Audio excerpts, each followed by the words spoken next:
I'm going to leave you with one tool. I have a method to prioritize, and I talk about it as the natural priority of the work.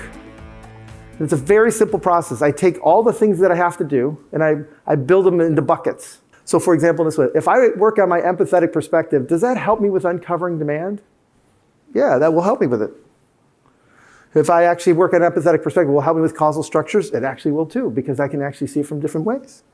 And so you start to go around the thing, and you start to see these things where you say, sometimes it affects it, sometimes it doesn't, right? But here's the thing. When you're done, once you've gone all the way around, you count how many ins and outs. What's the impact of an out?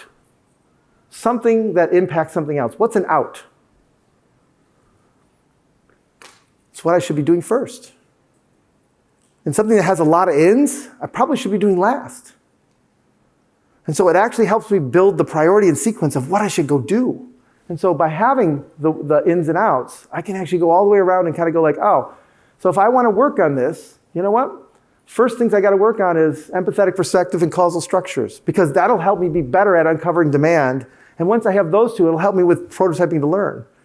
And so there's a natural priority. So what happens is 90% of the time, teams are always saying, like, we got to figure out how to prioritize. They build these matrix, they build these weighting factors, they do all these other things. I'm like, let's just do this.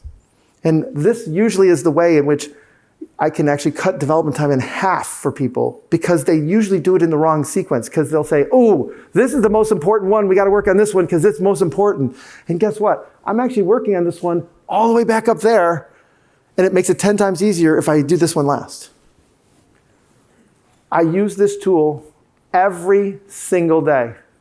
It's the point, like people have started finally writing about it, but Ryan Singer has a great post on this that just as we looked at a series of things we had to go build, we actually built the middle of the product first because of that process.